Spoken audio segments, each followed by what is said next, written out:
mungkin memutar UMKM itu tidak semudah itu ya. Ada butuh energi, butuh waktu, perhatian yang harus kita kasih yang lebih. Yang mungkin kalau kita berdua ini kan di industri hiburan biasa diperhatiin ya. Biasa kita mau makan apa diperhatiin, kita duduk di mana diperhatiin. Nah kalau ini kita yang harus merhatiin orang gitu. Tapi kurasa sih memang mengalirkan rezeki kita lewat UMKM itu ideal sih Pak.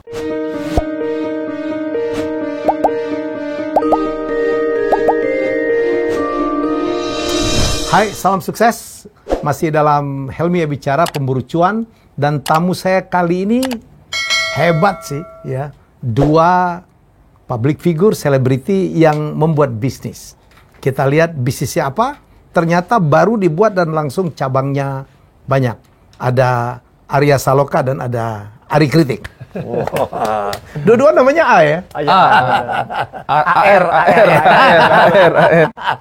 Saya dengar toko Aldebaran yang hilang itu akan digantikan oleh Ari Kritik. Iya betul. Jadi lagi negosiasi, lagi pendekatan. Aku dengar belum cocok honor, mintanya mahal sekali katanya Ari Kritik. Memang mahal. Soalnya adegan pembukanya itu keluar dari pesawat yang terbakar. Dan itu katanya tanpa stuntman. Jadi kayaknya agak menantang ya. Iya, makanya agak gosok sedikit. Rambutnya gitu. Tidak pakai makeup lagi. Jadi benar berbisnis ya, ini bisnisnya. Bisnisnya berdua, alhamdulillah. Pisang goreng sambal moala. Ya. Oke, ini konsepnya siapa nih ya? Ari? Jadi sebenarnya gini, Bang Ari ini kalau kita sering ngobrol di rumah itu selalu bikin pisang goreng pakai sambal. Kebiasaan. Orang-orang Indonesia Timur begitu. Iya. Saya suka. Saya tahu dan saya suka juga. Jadi setiap makan di rumah makan Manado, Sulawesi. Iya, Manado. Saya selalu menu yang nggak pernah saya tinggalin tuh pisang sambal, karena saya memang suka pisang, Mas. Oke. Terus ya karena kita tetanggaan, akhirnya kan kita setiap malam sering nongkrong, tiap pagi siang nongkrong, itu selalu ada tuh pisang goreng pakai sambal. Menu wajib ini. Menu wajib. Dan pernah makan pisang goreng sambal pakai nasi. Pakai nasi. Pakai nasi, kadang-kadang pakai sirup stroberi. Dikasih es. Udah aneh banget kami berdua kayak. Ujungnya ada es krim lagi. Ini maunya apa gitu. Oke, sebelum kita lanjut, saya mau tanya ke Arya dulu ya. Apa arti kesuksesan untuk seorang Arya Saloka? Apa ya? Jawabannya nggak terlalu teori sih, Mas. Tapi sukses itu ketika saya bisa berguna untuk orang banyak. Menurut saya. Oke. Karena apalagi ya hidup kalau bukan saling membantu sih. Karena prinsip saya ketika saya bisa membantu orang, mudah-mudahan nanti ketika saya susah saya bisa dibantu lagi gitu. Termasuk berbisnis itu pun berbisnis untuk membantu. Ya, salah satunya kita buat karena membantu tetangga, enggak juga? Membantu tetangga, ya, sangat. Dia tidak pernah mau mengakui itu, Pak. Tapi saya pribadi sebagai tetangga sangat mengakui itu, bahwa itu sangat membantu tetangga. Membantu teman-teman yang kena PHK semasa pandemi, gitu. Aku dengar katanya, sorry kalau saya salah. Jadi idenya dari Ari, tapi modalnya kurang. Jadi Arya datang.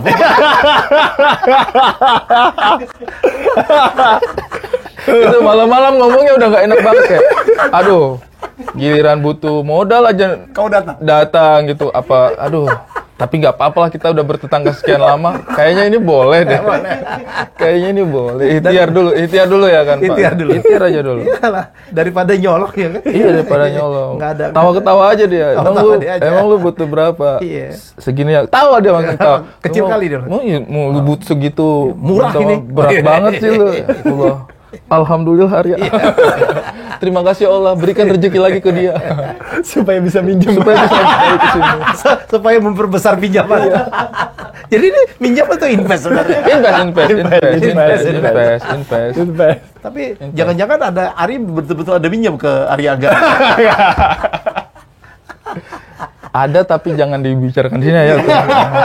Kalau nagih ntar aja di rumah ya. Di luar aja. Di luar aja. Aku lihat kan Ida lagi banyak perannya ya.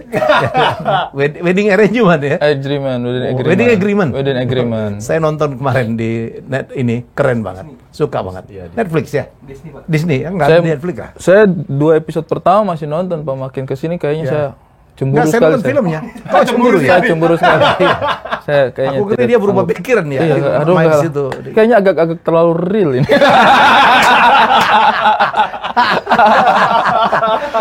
Ke episode kemarin dia, sayang, udah tayang episode berikutnya. Kita turun nonton. Saya, enggak sanggup. Hati aku enggak sanggup. Kamu nonton aja lah. Ya, kuat. aduh. Oke. Oke. Kalau Ari, arti kesuksesan apa menurut Ari? Kalau saya ya, mungkin sebagian besar sama seperti Arya ya. Oke. Kalau misalnya sukses itu hanya untuk diri kita sendiri, mungkin kita sebenarnya belum sampai pada tahap selanjutnya ya. Oke. Tapi mungkin kalau tambahan dari saya sih, mungkin sukses itu adalah ketika nilai apapun yang kita coba aplikasikan dalam kehidupan. Maaf Pak, ya Allah, kagak bisa banget gua keren. Itu jangan-jangan indah tuh. Ini episode 3 udah mau tayang, sayang. Sudah saya silent loh padahal. Iya. Nggak bisa keren ya? Nggak bisa, kenapa ya? Apa HP saya ini? Iya. Harus Maaf diganti Pak, kayaknya. Pak. Nggak apa-apa. Ya, pinjam lagi ya, ganti HP. Pinjam Maaf, lagi ya. mah ganti HP.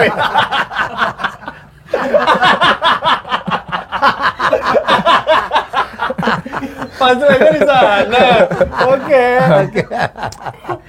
Untuk nggak suaranya tadi minjem dong, Iya. minjem dong. Gitu. Oke. Terus. Kesuksesan untuk saya mungkin sih ketika nilai-nilai yang kita coba aplikasikan itu tidak berhenti ketika kita pergi meninggalkan dunia. Mungkin itu sih. Jadi kayak ada nilai-nilai yang kemudian berlanjut lah setelah kita mungkin. Ada legacy ya. Ada legacy itu mungkin. Oh, lebih abstrak nih. Iya. Ujungnya minjem juga tapi. Karena yang itu konkret Pak. Kalau mau duitnya banyak terus konkret. Ari. Kalau dia konkret aja main dapat ini. Ordernya tinggi aku dengar. Wah, yang lagi ikatan cinta lagi bagus-bagusnya dia tinggal. Iya. Iya kan? Betul, Ya betul, karena betul. dia mencari yang apa lagi gitu. betul, Jadi betul. kalau bisnisnya ini nih. Konkretnya ini. Konkretnya ini. Konkretnya Mualah. ini. Pisang goreng sambal. Wih. Boleh tolong dibaca Pak komposisinya. Apa namanya? Komposisinya Mualah mungkin di Piskon. belakang. Oh, komposisi pisang goreng, nomor 2 sambal. Ya udah, sudah itu saja. Memangnya kalian berharap apa? Ini lawak ini. Kadaluarsa pagi hari, mending makan sekarang, pas lagi hangat saja. Tidak usah tunggu lama kakak. Ini lawak ini. Tidak sesuai SOP. Tidak boleh ya. dibuka lah. Lagi puasa. Lagi puasa. Enggak, lu lagi lihat aja puasa. boleh lah. Lihat kan tidak batal kan? Ini aslinya pedam ini. Ya oke. Ya sudah. Yang bikin sambalnya siapa? Sambal itu kebetulan racikannya Nona Indah. Nona Indah. Indah Permatasari dia yang bikin racikan sambalnya. Oh, ini jadi tiga orang berkolaborasi nih. Tiga orang berkolaborasi. Di ide, di resep, Di resep. Sama di uang. Saya sama Indah abstrak. Dia konkret. Tapi gitulah memang dalam berbisnis Iya, betul. mengkolaborasikan bukan cuma chipin uang saja. Betul. Harusnya ada idenya, Iya. harus ada yang mengeksekusinya, harus ada juga yang invest. Yang invest betul. Kan baru bisa berjalan. Betul. Udah kapan ini berdiri? Kita sudah ada setahun. Setahun. Udah. Mei besok. Iya, Mei besok setahun. Mei. Oke. Udah berapa cabang? Sejauh ini alhamdulillah sih 10 cabang. 10 cabang. Sistem apa? Franchise atau? Ada yang franchise, ada yang on store-nya kita juga. Untuk Ari sama Indah, apakah ini bisnis pertama atau sudah pernah ada bisnis yang lain sebelumnya? Hitungannya sih mungkin ini bisnis pertama yang dikelola secara profesional ya. Oke. Yang ada sistem manajemennya, ada sistem operasionalnya, Oke. kemudian ada sistem investornya juga. Ini sih yang pertama mungkin yang dikelola secara profesional. Profesional. Iya. Ya. Kalau Udah- sebelumnya sih coba-coba aja sih biasanya. Udah punya berapa pegawai? Kalau pegawai sejauh ini sih mungkin sekitar 20-an sih, masih belum, karena kan kita juga kebutuhannya kan tidak terlalu banyak karena UMKM kan. Tapi kita juga ada punya kayak orang marketing, orang desain grafis, gitu-gitu udah pakai yang modelnya seperti itu juga. Kemarin saya dengar sempat nyari-nyari pegawai ya Arya ya? Iya.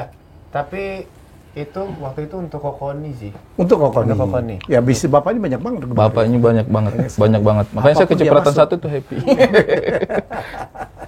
Berdagang. Berdagang. Oke. Dagang. Jadi Kenapa berdagang tuh? sekarang kita di sistem franchise ya? Di sistemnya franchise. Franchise. Jadi menawarkan franchise terus? Alhamdulillah menawarkan franchise. Berapa yang terus. punya sendiri, berapa yang franchise sekarang dari 10?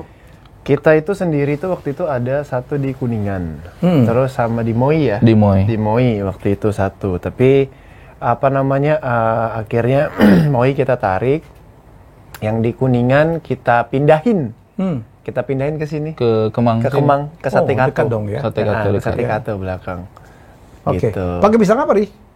Kalau pisang kita pakai pisang tanduk. Pisang tanduk. Pisang tanduk. Kan nggak boleh yang terlalu manis kan sebenarnya ya. Betul. Harus yang ketika selesai digoreng jadi gurih gitu. Jadi gurih, Jadi iya. gurih gitu. Tapi terkadang tanduk juga ada yang manis. Ada yang manis. Tergantung ininya kan petani. Jangan kau coba pisang Ambon. Manis sekali. Manis sekali. Jadi bubur itu kalau kita goreng. Jadi bubur. Oke. Tapi kalau untuk pisangnya sendiri kan kalau di Sulawesi atau Indonesia Timur lainnya kan pisangnya biasa pakai pisang goroho yang bahkan ya. tawar. Saya suka banget ya. Yang bahkan tawar. Tapi setelah kita riset sih kayaknya kalau untuk Jakarta itu dia akan jadi segmented, makanya pisangnya kita tetap agak sedikit manis, tidak setawar pisang yang di Indonesia Timur. Tapi mungkin coba ya kalau nanti varian ya. Kalau ini jalan kan biasanya orang kan cepet bosan ya. Jadi harus ada varian-varian baru. Jadi goroho salah satu alternatif juga ya. Iya. Saya kalau ke Manado, juga kalau kita ke daerah-daerah Sulawesi Barat, Sulawesi Selatan pun sebenarnya makan pisangnya seperti ini ya, Iya, pakai di sambal. sambal, iya. Di kampungmu? Iya, kayaknya itu common di Indonesia Timur sih. Iya. Untuk makan pisang goreng pakai sambal itu. Ya, sementara Indonesia Barat makannya pakai susu kental manis, Iya, pakai coklat. coklat, ya. Iya, betul. Pakai itu, ya. Arya memang orang mana sih aslinya? Bapak itu Jogja, Oke. Ibu Semarang. Saya lahir besar di Bali. Tapi casingnya Indonesia Timur juga, Ri. Iya betul. Karena bertetangga sama ini. Dia ketularan sedikit-sedikit. Anehnya dia ketularan saya nggak ketularan dia. Padahal saya pengen ketularan Arya Saloka dikit lah. Oke. Jadi apa yang kemudian yang lebih, kalau Arya saya pikir kan sibuk sekali ya, lebih kepada branding selain Iya, branding. investing ya. Betul. Dan- Gimana sih bagi tugasnya? Sebenarnya juga selalu menyediakan waktu sih, khususnya kemarin waktu pas lagi memang padat-padatnya di sana tuh selalu kita kalau meeting tengah malam. Kadang kalau memang harus hari itu tengah malam, tapi kalau hari Minggu ngakalinnya itu bisa malam jam 8 atau jam 7 atau jam 9. Kalau di hari biasa nunggu saya pulang dulu, tergantung sampai jam setengah 12, jam setengah 12 kita mulai buat meeting gitu. Tetap apa ya, tetap berkolaborasi bareng sih. Nggak cuman yang duduk bantu posting dong, cuman nggak gitu aja sih, Mas. Tetap ngobrolin ide nih, apalagi kita mau apa lagi gitu. Karena saya melihat dari kayak yang dibuat oleh Hendy Stiono gitu ya.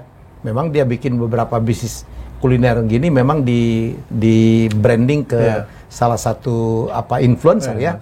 Seperti Jerome Pauline dan beberapa nama lain, Babe Cabita membuat seperti ini. Dan sekarang ini ada dua sekaligus, ada Ari Kriting, ada Arya Saloka, ada Indah lagi ya. Tapi sekarang pembagian tugasnya lebih kepada yang bagian branding siapa? Bertiga apakah Arya? Sendiri? Bertiga ya? Bertiga ya? bertiga. Tiga-tiganya juga melakukan promosi. Sebenarnya sih kalau pembagian tugas sih kita hampir keseluruhan kita putuskan sama-sama, kita pikirkan sama-sama. Jadi memang karena memang startnya juga sudah sama-sama dari awal sih, kita tidak kayak kalau mungkin teman-teman yang lain kan biasa mungkin semi-semi brand ambassador gitu kan, namanya yang ditaruh, tapi sebenarnya dia cuma brand ambassador aja. Kalau tidak. Ini tidak. Kita memang duduk. Bahkan ketika kemarin minyak goreng sempat naik, kita pusing juga berdua. Arya bagaimana nih? Jadi Ari sempat antri juga enggak? kalau jualan saya sempat jualan. Jadi kalau lagi waktunya kosong saya, karena memang waktu saya banyak kosongnya Pak ya. Kita baru mau nyindir dia ngomong sendiri udah. Oh enggak, tapi kan awal-awal. Iya, awal-awal selalu di selalu outlet. saya yang di sana. Selalu di outlet. Saya yang selalu di outlet. Motong karena juga jagain kualitas dan biar teman-teman yang bantu kerja di outlet juga mereka bisa lihat standarnya seperti apa kan. Tapi sisanya sih semuanya kita sama-sama. Ada beberapa teman lagi yang mungkin kayak Rangga Urianto yang di operasional juga, karena memang dia juga sudah banyak punya pengalaman kan tentang nyari bahan baku, nyari tenaga segala macam. Kita tapi semua keputusannya sih kita bareng-bareng semua. Di pembukaan hotel katanya si Arya sempat masak juga segala macam ya? Enggak justru. Justru atau ikut jualan. Apa namanya? Justru waktu pas pembukaan outlet kita nggak ada grand opening. Enggak. Waktu itu lagi COVID lah. COVID soalnya. Kita nggak ada Delta grand opening. Cuman enggak Delta. Delta. Yang pertama. Oh iya Delta, sorry Delta lah, benar Delta. Jadi ingat banget karena sebulan setelah itu saya kena gara-gara dia kena COVID gara-gara jualan itu. Papasan sama orang terus mau bagaimana lagi. Jadi ke outlet itu justru waktu itu pas sudah setelah opening, setelah opening ke outlet, ngecek datang beberapa kali ke sana. Cabang pertama di mana? Jagakarsa. Oh, Jagakarsa di kampung sendiri lah ya. Iya, kampung sendiri. Akamsi. Target tahun ini berapa? Apa total yang ini? Yang mau berapa cabang? Berapa kan cabang? begitu dong harusnya. Kan harus scale up, harus ekspansi. 4 lah ya. Sangat Kecil ya, sangat pesimis sekali ya. Kalau kami sih sebenarnya mengikuti flow-nya aja sih. Karena kan memang iklim bisnis juga sekarang kan lagi mencoba untuk kembali stabil. Kalau kita merasanya ya lagi mencoba kembali stabil. Ya mudah-mudahan sih teman-teman juga bisa melihat lagi UMKM sebagai satu solusi untuk berkarya dan mencari penghidupan ya. Targetnya kita utamanya luar kota sih ya. Luar kota sih yang kenapa? Yang justru sedang kita incar. Banyak permintaan Pak di luar kota. Permintaannya banyak. Terus sebenarnya juga ini Mas, pisang goreng sambal ini kan masih belum familiar ya di khususnya Jawa ya. Ya. Jadi itu pengen buat satu komunitas baru lah gitu. Ya ngerubah sekte baru. Habitat lah gitu loh. Habit. Justru itu peluang tuh Arya sebenarnya.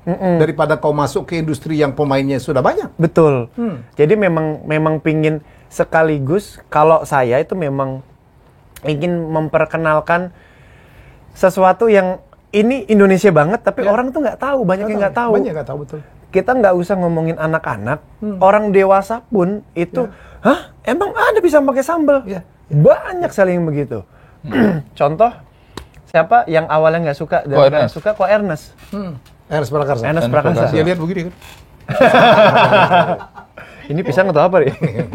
Dikeker gitu. Nggak boleh ngomong gitu ya. Diskriminatif itu. Terus. Iya, jadi Bang Ari bilang pas sebelum nyobain dia bilang, wah ini nggak masuk akal nih.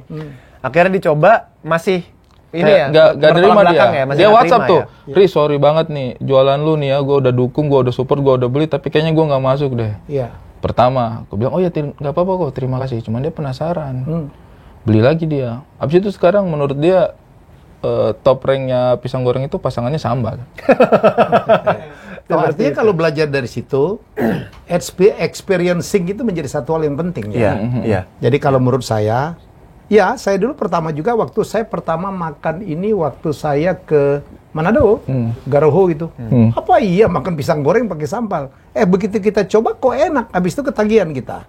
Jadi membuat orang mencoba itu penting. Betul. Ya mestinya kan disuruh coba lah. Coba. Kan rata-rata orang begitu coba, kok enak ya, kan rata-rata gitu. Dan kan nabrak ya. Maksudnya pisang yang yang memang identiknya manis gitu. Meskipun di sana aslinya memang yang tidak manis sekali ya, tidak terlalu manis gitu. Tapi jadi sebuah komponen yang pas gitu, Mas. Ketika makan pisang pakai sambal ini. Nah, ini habit ini nih yang harus dibentuk. Iya. Yang harus dibentuk. Jadi memang sekaligus memperkenalkan makanan-makanan khas Indonesia gitu. Kita jangan mau dijajah sama makanan-makanan luar. Betul. Dari Korea datang ke sini rame, dari Italia ke sini datang rame. Dari Meksiko datang ke sini rame. Iya. Jepang, Korea itu datang ke sini rame. Kenapa nggak bisa kita makanan khas sendiri yang harus kita ramaikan gitu loh. Iya, setuju Arya. Saya pikir peluangnya besar. Kau bayangin sekarang CI yang tiba-tiba itu makanan dari Nusa Tenggara gitu. Yang dulu cuma di situ aja terkapar bertahun-tahun, sekarang pun udah menjadi modern dan bisa masuk diterima oleh anak-anak Jakarta. Dan banyak sekali pemain CI sekarang. Betul. Macam-macam, ada raja, ada apalah. Ya jadi menurut saya sih ini peluang. Kalau saya boleh saran, ya buatlah sesuatu kegiatan di mana orang mencoba. Oke. Ya, kan disuruh coba dulu nih, experiencing nih. Ya, disuruh coba. Begitu orang coba, orang suka tuh. Betul, jadi menurut saya sih, ini peluangnya besar sekali. Peluangnya besar sekali. Tinggal mengembangkan. Menurut saya, kalau ini udah punya setahun, 10 itu oke lah. Tapi di tahun kedua harus eksponensial tuh. Amin. Eksponensial. Kita kan saya juga baru tamu kemarin ST Indonesia. Jualan ST doang itu sudah hampir 600 tuh cabangnya. Jadi apalagi ada Arya, ada Ari, ada Indah. Indah juga lagi top sekarang ya. Menjadi endorser ini, waduh, selesai itu menurut saya. Tapi saya lihat Arya bisnisnya banyak banget ya. Enggak lah, Mas, nggak banyak, kecil-kecilan. ya bukan kecilnya, tapi banyak ininya ya kan. Ada kopi. Enggak, minuman boba. Iya, Kokomi itu ya. Kokoni. Terus? Kokoni, Muala, terus ada roti ca. Roti ca itu sebenarnya dari pandemi. Jadi dari awalnya ngambil ke pabrik, akhirnya buat sendiri. Roti. Terus ada dimsum. Oh ini clothing. Ini apa tuh? Clothing juga punya. Clothing Verkop. Baju muslim juga, baju muslim. Baju muslim. Udah sih. Oh, sama yang lagi mau dibuat banget itu, saya pengen punya warung makan kecil-kecilan, warung makan aja yang nggak di-franchise-in. Warung makan. Nggak di-franchise-in? Nggak di-franchise. Maksudnya apa nggak di-franchise-in? Punya satu aja? Punya. Ya, sebenarnya tuh kepingin sekaligus untuk bisa, sebenarnya niatannya ya, pengen cari rezeki, tapi ingin berbagi rezeki ke orang dengan cara, ya mungkin kalau ada rezeki, ada sosialnya, bisa mungkin di hari Jumat, saya kasih makan gratis untuk ini, gitu. Pingin punya warung makan gitu, nggak terlalu gede. Saya suka gudeg, saya pengen buat warung gudeg. Sama saya punya mie, lagi ngedevelop. Oh iya, aku dengar juga punya perusahaan mie juga ya? Mie instan juga? Bukan. Apa namanya, mie instan itu sama salah satu brand jadi BA-nya. Cuman ini mie ayam. Mie ayam. Cuy mie. Saya lagi ngebuat cuy mie. Cuman ya, itu nanti akan dimitrain sih, akan di franchise. Ini apa sih, persiapan pensiun atau apa nih sebenarnya? saya suka dagang. Belajar dagang gitu. Karena Nabi kan berdagang. Iya. Nabi berdagang. Jadi Nabi adalah pedagang. Jadi kenapa nggak kita kembali kepada sunnahnya gitu loh. Berdagang ya, meskipun sekarang juga pekerjaan aktor juga kan dagang jasa. Dagang kemampuan. Dagang humor. Acting, dagang humor ya kan. Sebenarnya dagang juga gitu. Tapi memang pingin ya, sebenarnya nanti nggak tahu mana yang konsisten untuk bisa maju, bisa lebih baik gitu. Udah dipersiapkan lah mungkin nanti untuk anak atau untuk nanti adik mungkin kalau mau pegang saya silakan ya pegang deh gitu. Saya sih nanti tinggal duduk di depan rumah pakai kursi goyang, di depannya udah ada domba, ada sapi, ayam. Lihat tetangga yang kerja. Deh. Saya tinggal laporan aja. Utang terus gitu. Tinggal laporan aja saya. Bos, utang lagi bos. Lu tetangga. Masih utang lagi bos. Kalau real menurut saya sih dalam setahun gini harus dikebut cepat ya, mumpung. Amin. Soalnya bukan apa-apa, Ri. Dalam dunia bisnis itu kan ada disebut dengan entry barrier ya.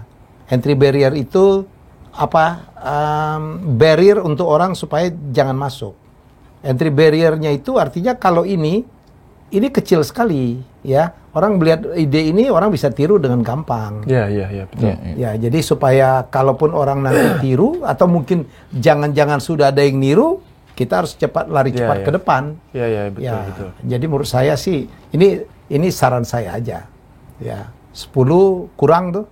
Ya, jadi menurut saya sih bagaimana ke depan itu ini harus cepat nih. Dan ekonomi lagi mulai membaik sekarang. Iya, betul. Restoran-restoran penuh dan sekarang bertumbuh banget. Tinggal bagaimana bertahan atau tidak ya. Masak di mana ini? Ya, masaknya di mana? Di outlet. Di outlet. Oh, masak di outlet masing-masing. Di outlet. Jadi kita fresh product gitu jatuhnya. Tapi ngeracik tepungnya di... Ada office-nya juga, ada kitchen-nya juga. Ada kitchen, ada central kitchen. Ada central kitchen-nya. Ini tinggal dicelupin gitu ya? Iya, langsung digoreng. Tinggal dicelupin langsung digoreng. Oh, kemarin minyak goreng mahal pusing juga ya? Betul Sekali, Pak. Tadi udah mau merubah jadi direbusnya dikukus Iya, sempat kukus aja apa ya ini pisang kan moalan. disuruh. Iya. Wah. Kalau nggak dibakar aja? Iya. Bakar juga ada sih sebenarnya. Bakar juga ada? Iya. Kalau di sana namanya pisang epe. Pisang epe ya? Pisang epe dibakar terus dikasih gula. Sekarang kan bensin lebih murah dari minyak goreng ya? Betul, ya udah, betul jadi sih. dibakar aja pakai bensin. Terus kumpul teman-teman sekalian unjuk rasa ya. ayo. Pisang goreng khusus untuk unjuk rasa gitu. Boleh loh itu. kan praktis. Segini berapa harganya? Ini itu ada yang isi 6 ada isi 8. Ada yang isi 6 ada isi 6 berapa harganya? Isi 6 itu berapa ya? 18.000. 8.000. Isi 8? 20.000. Isi 6, isi 8. Mending beli isi 8 dong. Iya. Mending beli isi 8 sih. Iya, nggak salah ngasih harganya. Hmm. Jadi selisih 2 itu harganya beda cuma 2.000 ya? Iya. Mungkin harga packagingnya yang mahal ya. Iya. Kenapa warna biru? Laut. Laut. Dia karena orang Wakatobi. Iya. Dan dia orang Bali juga, Pak. Jadi sama aja Kenapa sebenarnya. namanya Moala? Nah, ini Kenapa tidak Moana? Moala itu bahasa Wakatobi. Artinya? Laris. Oh. Artinya laris. Jadi karena kita percaya nama adalah doa, jadi kita berdoa semoga dia laris. bisa lebih laris. Lariskah sekarang? Alhamdulillah. Alhamdulillah masih ada rezekinya. Makanya waktu kemarin dia jadi tamu saya nggak seceria ini sekarang. Masih kusut. Masih kusut. Oh, mungkin waktu itu pas lagi turun ya? Lagi tuh. Bukan minyak goreng lagi naik. Minyak goreng naik. Minyak goreng lagi Minyak goreng naik itu bikin susah. Itu bikin terasa susah. pusing ya. Harga pokok jadi naik. Saya baru kali ini pusing dengan minyak goreng dengan bahan-bahan sembako itu. Maksudnya kan kita dulu kan konsumsinya konsumsi rumahan. Iya. Jadi kayak misalnya mungkin naik ya kita ngurangin dikit nggak apa-apa. Tapi ketika produksi UMKM kayak begini tuh ternyata itu sangat wah, kita butuh banyak, kita butuh setiap hari, setiap saat. Jadi kayak Waktu ada berita itu saya langsung WhatsApp, "Bang, minyak goreng naik nih." kayak astagfirullah ya. Langka. Tapi kita berusaha survive sih. Karena kan memang kalau saya dengan Arya sih sepakat satu hal bahwa UMKM yang kami buat ini bukan hanya sekedar untuk kita berdua bisa dapat cuan, tapi mudah-mudahan bisa jadi jalur hidupnya teman-teman yang lain. Karena paling berasa itu waktu pertama kali kita buka dan ada beberapa, kan kita nyari karyawan kru untuk bisa support kan. Habis itu kita ajak-ajak cerita, kebanyakan adalah teman-teman yang kehilangan pekerjaannya selama pandemi di awal dan kita coba buka lagi ini. Makanya sih saya rasa sih mungkin memutar UMKM itu tidak semudah itu ya. Ada butuh energi, butuh waktu, perhatian yang harus kita kasih yang lebih yang mungkin kalau kita berdua ini kan di industri hiburan biasa diperhatiin ya. Biasa kita mau makan apa diperhatiin, kita duduk di mana diperhatiin. Nah, kalau ini kita yang harus merhatiin orang gitu. Tapi kurasa sih memang mengalirkan rezeki kita lewat UMKM itu ideal sih, Pak. Oke. Karena itu bisa bikin rezekinya orang lain juga hadir lewat rezeki yang kita tanamkan. Itu sih yang jadi motivasinya kami berdua sih dari awal. Jadi yaudahlah kita coba survive aja dulu terus. Ternyata survive. Alhamdulillah sampai hari ini masih ada. Satu outlet mempekerjakan berapa orang? Satu kita itu di outlet ada berapa? 4? 3 sampai 4 orang. Dulu awal-awal lebih ini ya. Iya. Lebih banyak, tapi sekarang di split kan. Di split. Oke. Di split. Kalau boleh tahu satu franchise dijual berapa ya? Siapa tahu ada yang dengar nih. Kan banyak juga yang mau beli juga ya franchise. Kemarin kita tuh 65. 65 juta. Ada yang 65 juta, terus ada yang paket 40 juta juga. 40 juta dapat apa aja? 40 juta kita baru rilis bulan kemarin sih yang paket 40 juta. Dapat apa? Kalau saya mau beli katakanlah. Kalau yang 40 juta itu dia dapatnya sama, tapi ukuran bootnya aja yang berbeda. Ini bootnya pun dikasih? Sama bootnya, sudah semuanya. Sama bootnya, sama peralatannya. Sama peralatannya. Sama tinggal pelatihan. Menyediakan tempat? Iya, tinggal menyediakan tempat. Sama SDM-nya aja, sama orangnya aja. Tapi di pelatihan dikasih oleh Muara? Dikasih sama kita. Oke. Semuanya, alhamdulillah sih. Baik. Satu outlet, katakanlah yang di Jagakarsa, berapa sisir pisang?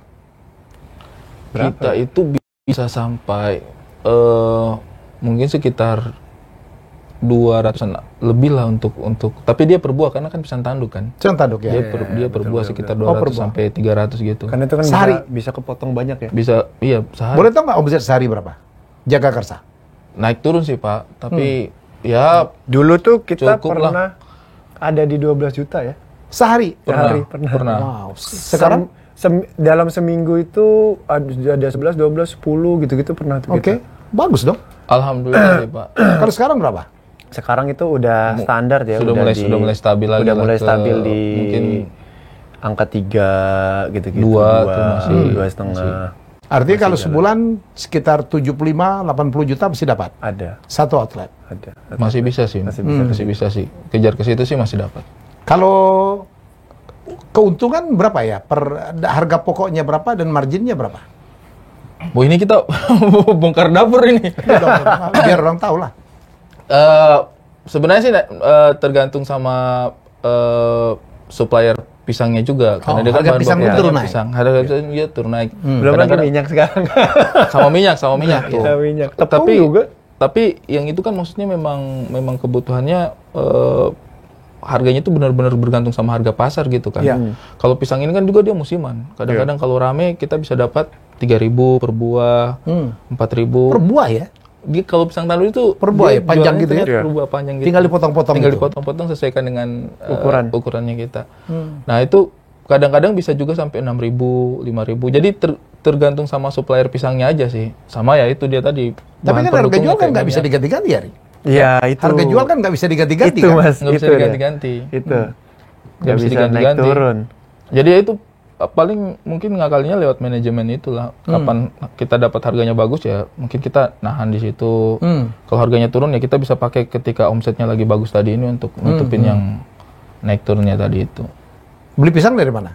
Pasar Indo atau punya supplier? Nah itu tuh yang seru. Jadi dulu di Jagakarsa yang jualan pisang si Teteh itu dia penjual pisang biasa. Penjual pisang pinggir jalan. Nah, kita waktu itu kan belum tahu nih kebutuhan kita seberapa banyak. Jadi kita beli aja sama dia gitu. Kayak pagi kita beli, katakanlah misalnya 30 buah. Nanti ternyata siang sore sedikit udah habis, kita ambil lagi. Lama-lama sekarang dia jadi supplier. Jadi dia yang tadinya hanya jualan pisang di pinggir jalan kios kecil gitu, sekarang dia udah jadi supplier pisang. Dia sudah ngambil besar grosiran di mana, karena dia juga ngelayanin beberapa outlet yang lain. Outlet yang lain juga ngambil ke dia gitu. Jadi membuka membuka jalan, rezeki orang. Multiplier efeknya UMKM itu ternyata menurut saya tuh ideal banget. Makanya mungkin kayak pemerintahan sekarang benar-benar mendorong bagaimana UMKM maju. Karena memang multiplier efeknya itu setelah turun baru saya rasakan kayak, oh ini yang dikejar sama pemerintah. Kita hanya buka satu unit jualan pisang goreng nih. Ternyata ada teteh-teteh yang tadinya jualan pisang omsetnya segini, dia bisa berkembang jadi segini. Ada teman-teman yang mungkin di PHK kerja nggak punya kerjaan, dia bisa masuk kerja situ. Jadi memang dia kayak multiplier efeknya itu kayak berhasil. Kurasa sih mungkin kalau misalnya anak-anak muda zaman sekarang mulai kembali giat untuk melirik UMKM sebagai bidang usaha sih, kita sih pemulihan ekonominya bakalan lebih cepat sih menurut saya sih. Ya, tinggal memilih apa yang mau dijual ya. Karena kuliner itu memang paling gampang untuk dimasukin, Arya. Betul. Ya, asal dapat menu yang bagus gitu. Tukang masak yang bikin bumbunya harus dipegang nih, Ari. Ya, kalau dirubah sih kayaknya dia tidak mungkin melupakan kerjanya ya, karena ada di samping terus ya. Pendamping. Orang dalam. Jadi kayak dia mau membocorkan rahasia resep, kayaknya nggak mungkin. Karena dia merugikan suaminya sendiri. Jadi apa sistem saham ini? Berdua? Bertiga? Pemegang sahamnya siapa aja? Berempat sekarang sih. Posisinya sekarang berempat. Oh, sama Rizky segala macam ya? Sama Rizky segala macam, sama Rangga Wurianto juga. Jadi berempat. Sementara sih kita kelolanya masih berempat. Pemegang saham terbesar siapa? Arya? Bos besar. Bos besar. Bukan. Tadinya Ari. Terus? Tapi saya ambil Ari. Kadang-kadang kreativitas itu memang bisa dijual. Ketika start itu kayak, oke, Ri, karena kamu yang kreatifnya di sini, kamu yang paham ininya, kamu yang kita dapat share paling besar. Oh, baik, bagus. Terus? Seiring berjalannya waktu, kayaknya saya tidak butuh terlalu kreatif deh. Saya butuh pemasukan juga. Arya, kamu mau ngambil ini nggak? Boleh nih. Sekarang Arya yang megang semuanya sih. Dan oke. Dia iya. Masih berjalan ya. Masih berjalan. Ya. Arya itu support sekali menurut saya, Pak. Ya, maksudnya saya kan juga tidak enak mau ganggu waktunya dia kan. Karena kan secara tidak langsung kan dia lagi hits-hitsnya banget kan di industri hiburan gitu. Saya gangguin pakai jualan pisang. Etis apa enggak ya? Tapi ternyata Arya Saloka ini orang yang sangat concern dengan UMKM, dengan bisnis gitu. Dan saya kira waktu itu dia hanya mau ya udah nih modal kerja, enggak, ternyata masukan-masukannya dia dari sisi marketing, dari sisi produk, dari sisi desain yang lain juga dia turun gitu. Enggak cuma nempelin nama doang. Cuma nempelin doang. Begitu ya, ya Arya? Sepatu ukuran berapa sepatu? Ya, saya ngomong gini kan, HP saya tadi udah nggak bisa di-silent. HP saya udah nggak bisa di-silent. Mau minjem lagi. Artinya dia nggak butuh sepatu, dia punya handphone. Ganti handphone. Udah nggak bisa di-silent tadi. Baik, udah di-silent aja masih bunyi itu. Silent aja masih bunyi. Gimana Ri? Ke Arya? Apa ya? Ya kalau saya tuh sukanya memang turun langsung, Mas. Saya tuh nggak seneng cuman karena menurut saya itu ajang saya buat belajar juga. Nggak mentang-mentang saya ada sedikit rezeki nih. Terus ya udah, gue mau invest tapi gue nggak mau kerja ya gitu. Saya nggak bisa. Saya nggak bisa. Saya pengen kerja gitu. Saya pengen tahu semuanya ikut dalam yang lain-lain untuk membesarkan brand ini gitu. Makanya kayak ya mungkin sekarang kan ada beberapa yang saya jalanin juga gitu. Kadang saya juga minta maaf sama Bang Hari, sama teman-teman di Muala. Sorry ya kalau kemarin lebih ke sana, lebih ke brand yang satu lagi gitu. Sekarang yuk ke sini gitu. Jadi takutnya ada saling kecemburuan gitu. Lu ke sana terus lu enggak pernah ke sini gitu. Kayak orang yang poligami lah itu ya. Iya. Dia istrinya banyak brandnya. Banyak. Karena saya pingin kerja juga, pingin ikut gitu, nggak bisa cuma diem gitu. Makanya selalu terima laporan begini gitu. Dibaca ya? Dibaca, saya baca. Makanya waktu pas kita ngomongin minyak itu ada tahu supplier lain nggak? Ada tahu gudang ini nggak? Ada tahu ini nggak? Ada celah ini. Bentar mikir dulu. Paling waktu itu pas ininya ya langkahnya sebenarnya. Kalau pas harga naik itu kan kita paling mikirnya bagaimana ngatur mekanismenya biar ini di-cut, karena ini lagi naik, ini yang di-cut. Tapi pas langkahnya itu Pak yang susah. Waktu itu sempat berapa semingguan lah itu susah nyarinya itu. Ya akhirnya kontak-kontak sama teman-teman yang lain gitu kayak ada punya minyak nggak, ada punya minyak nggak. Jadi begitu ada pemainnya yang memainkan minyak goreng ketangkap senang sekali ya Ri ya. Saya lega sekali itu, maksud saya ya Allah nyusahin rakyat tuh segininya gitu. Segininya gitu. Itu kan kayak satu kebijakan yang tidak bijaksana kan, tapi dampaknya kepada masyarakat itu masif sekali Pak. Iya masif sekali. Masif sekali itu dan orang antri, UKM banyak yang mati. Iya, masif sekali. Dan menurut saya Pak ya, UKM itu agak sedikit rentan loh kalau tidak teliti untuk dijagain ya. Kalau nggak diteliti, apalagi untuk lewat konteks kebijakan itu kan dia masif gitu. Jadi kayak cuman sekali tuh, tapi kita berdua aja tuh dampaknya itu kayak bisa berbulan-bulan itu. Maksudnya ini saya punya Arya Saloka sebagai pondasinya gitu. Bagaimana dengan UMKM lain yang tidak punya orang seperti Arya misalnya yang investasinya masih ada gitu. Yang memang hanya modalnya itu hanya segitu aja mungkin ya. Semangat. Iya, jadi yang ketika dihantam sama hal seperti itu kan untuk bangkit lagi mereka belum tentu punya upayanya gitu. Kita aja kemarin 2 bulan yang lalu juga bangkit kembalinya lagi tuh berdarah-darah gitu, maksudnya minta maaf saya sama ya maaf ya ini situasinya santai Bang, kita kan sama-sama di sini, jadi tambah lagi gitu ya. Iya, jadi kayak mungkin sih kita sih berharap bahwa kebijakan kedepannya sih bisa betul-betul sensitif terhadap eksesnya kepada masyarakat gitu. Iya. Arya, barangkali Arya Saloka bisa memberikan advies ya, karena banyak sekali artis yang akhirnya terdorong untuk berbisnis ya. Mungkin kan Arya kan cukup lama ya, dan cukup banyak ya membuka lini-lini bisnis. Mungkin ada advice atau ada bisa sharing pengalaman. Aduh, pengalaman sih cetek Mas. Cuman sih kalau saya ya kalau ingin berdagang lah ya nyebutnya ya. Kalau mau berbisnis atau berdagang itu ya memang harus dilakukan gitu. Karena kan banyak yang cuma niat tapi nggak jalan. Ya. Sayang, tapi punya niat ya harus gerak gitu. Kalau saya niat gerak gitu. Ya selain memang udah dipersiapkan matang dulu ya gitu. Yeah. Takutnya nggak dipersiapkan matang asal bergerak nanti bingung gitu. Dan yang banyak orang yang nggak mungkin suka kelewat. Bisnis itu menurut saya sama dengan rugi. Bisnis sama dengan rugi. Resikonya untung. Oke. Jadi kebanyakan memang pingin jualan terus udah pinginnya untung aja gitu. Nggak bisa. Karena memang itu udah kayak udah kayak kembar siam itu. Dagang dan rugi itu udah kayak kembar siam kalau menurut saya. Betul. Resikonya kita untung gitu. Menurut saya. Jadi ya kalau memang mau buat sesuatu yang ini menjadi besar ya jangan gampang nyerah dan capek kalau memang lagi berdarah gitu. Ya kalau lagi berdarah ya diobatin jalan lagi. Jatuh lagi, berdarah lagi, obatin lagi. Sampai itu nanti bekas-bekas luka itu bisa jadi sejarah ketika lo udah ada di satu titik tujuan, goalsnya.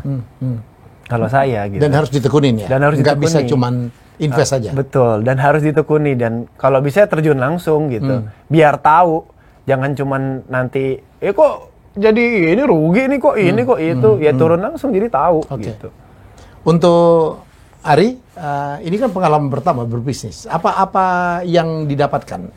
Apa experience atau pengalaman yang didapatkan? Kalau saya pribadi sih mungkin melihat bahwa bisnis UMKM itu tidak sesederhana yang kita lihat gitu. Ada banyak faktor yang ternyata akhirnya saya belajar banyak gitu. Mungkin satu hal yang saya pelajari adalah membuat produk itu sama seperti mungkin kita juga bikin film atau bikin produk komedi gitu. Ada storytelling yang mencoba disampaikan. Ya. Untuk saat ini saya pikir sih produk saja tidak cukup. Produk saja tidak cukup. Setuju. Dia harus ada storytellingnya juga untuk menemani brandnya itu. Jadi ada proses brandingnya itu dan itu yang ternyata untuk saya sebagai orang kreatif sih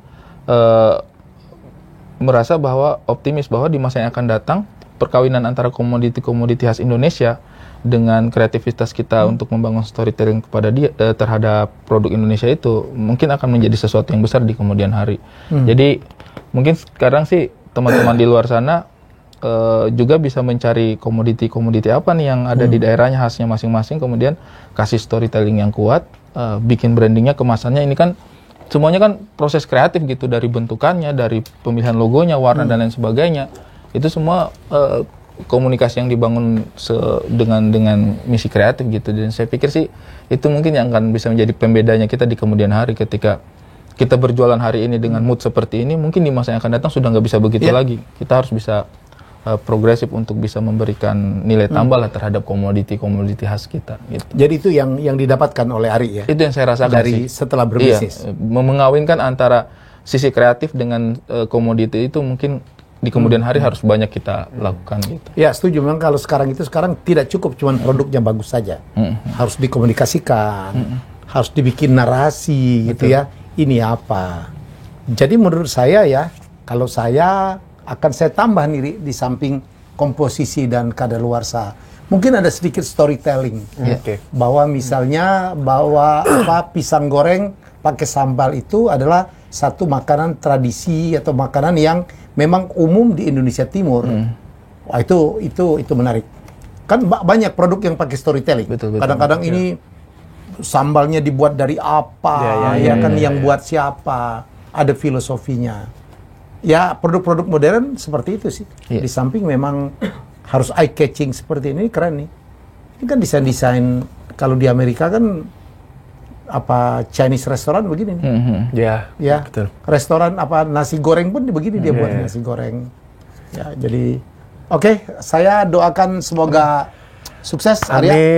Amin, terima kasih Mas. Ya, dan saya juga tadi Arya Saloka mengatakan arti sukses menurut Arya adalah bagaimana dia bermanfaat, memberikan manfaat kepada sebanyak mungkin orang. Dan Ari Kriting mengatakan bahwa bagaimana dia bisa meninggalkan legacy, meninggalkan sesuatu yang bisa diwariskan kepada generasi-generasi seterusnya ya, atau kepada orang lain. Dan saya akan challenge apa arti kesuksesan menurut kamu semua di rumah, dan kirimkan taruh di komen aja, nanti yang terbaik akan mendapatkan giveaway ya 3.000 dari kami. Jadi itu yang bisa saya sampaikan. Arya, barangkali ada closing statement, mungkin advice untuk atau apalah pesan untuk penonton, silakan. Apa ya? Saksikan saya gitu. Saksikan Ari Kriting di Ikatan Cinta. Jadi Aldebaran. Siapa tahu ratingnya lebih tinggi lagi. Alde Lontong.